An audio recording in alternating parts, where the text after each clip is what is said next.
I find it interesting that um, people usually go through life pursuing their own opportunities, trying to advance themselves in some form or fashion, and so that when an opportunity actually of something of greater value or could potentially be better for their situation in life comes along, it's actually brought into their life, maybe potentially offered to them because maybe someone sees something in them, whatever the case may be, they're often skeptical. They're often skeptical of that person. What do they want from me?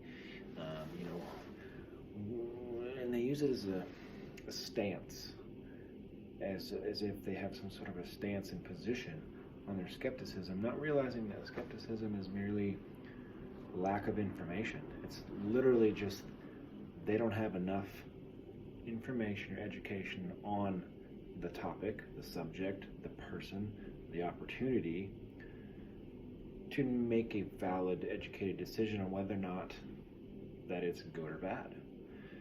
And people can do one of two things.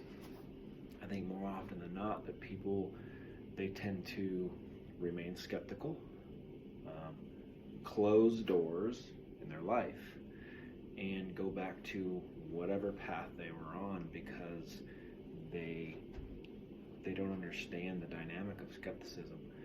And or the other option could be is that you could actually take the time to educate yourself, take the time to build friendship and trust with the relationships in your life or that come into your life, the opportunities that come into your life.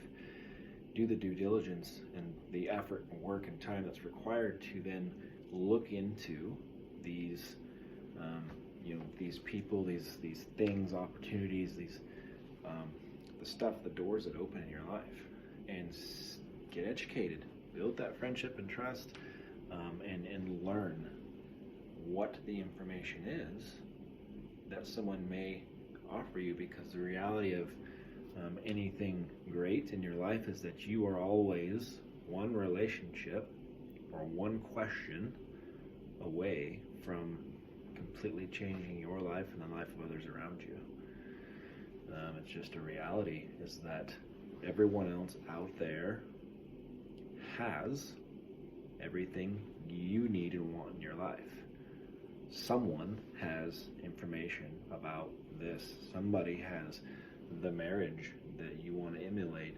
Somebody has the parenting skills and knowledge and abilities and experiences that you need to have a great, ability in those arenas. Somebody has amazing business knowledge. Somebody has, just these systems in place in their life, and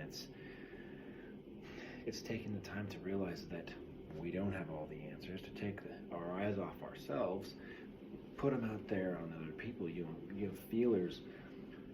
It's like you can either Google everything, or you can Google the world and go talk to people and develop relationships and ask the questions, because there are no answers for unasked questions, in my opinion.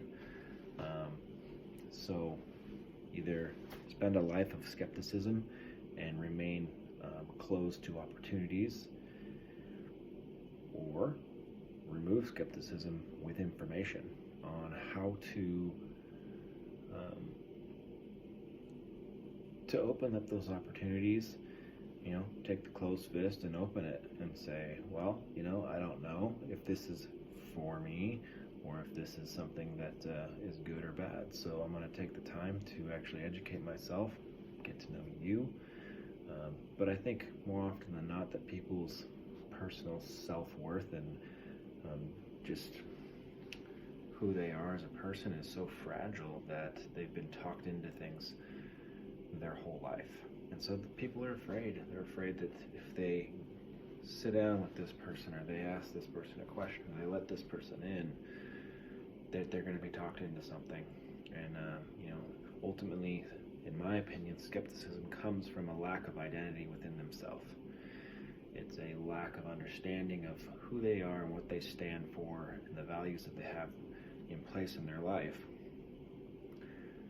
that builds this mistrust in their own ability or lack of ability rather, to make a good decision.